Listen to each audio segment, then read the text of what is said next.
There were several notable celebrities that participated in a social media campaign by Phenomenal, bringing more awareness to the case of Breonna Taylor. In response to the campaign, some white online users would begin to use the rioting and looting in Chicago as a defense. I sometimes wonder, I hear black people say, we're powerful people, we're prideful people, we come from kings and all that. But I feel as a lot of times we look like we're asking white folks for the most smallest things in life, like, so what black on black crime? Why don't we do something about black on black crime? Aren't we strong kings and strong people? Why don't we as a community, why are we asking white folks, don't use that word or don't do that? Why are we even asking them for something? Aren't we the kings and the powerful people? I don't know, kings and powerful people ask for stuff from people all the time. Help me out, save us, save me. What are we doing? Fuck that, do your own community. Fix your own community, work on that. I mean, it is what it is. I mean, why don't we start on that route? We almost feel like we're powerless. They don't give us nothing. They don't do nothing for us. Fuck that. Aren't we powerful? Aren't we kings and queens? Is that how kings and queens act? I don't like that.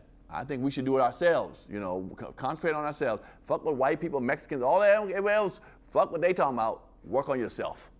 Work on your own community, your own people.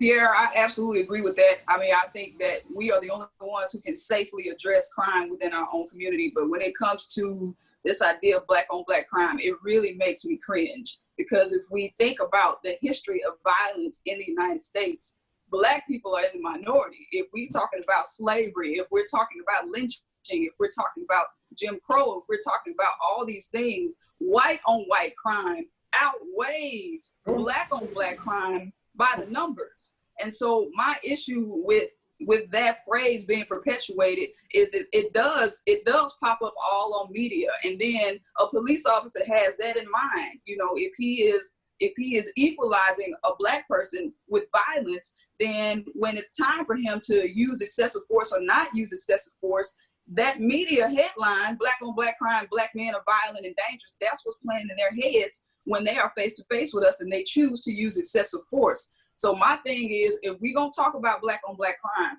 we have to talk about white on white crime as well. So we are not isolated and we are not the faces of violence. But again, right, and I agree, but I still feel like we're asking something. I don't care what white folks think about us. I don't care when it comes to crime. I want us to take care enough till we do stuff. I don't care if we're the smallest minority. I don't care if only 2% of black people kill each other. It's 2% of black people is too much. So that's where my angst would come from, is that, and mind you, I never used the phrase black on black crime, but the topic and me asking, you don't have to use the phrase to end up in that area. Mm-hmm. And all I was saying was, again, personal experience. Sure. I grew up through a time where rappers got together, the top rappers of the day. Literally a line in the song says, we got ourselves together so that you could unite and fight for what's right.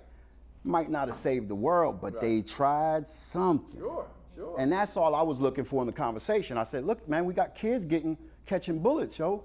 We can't even have the conversation?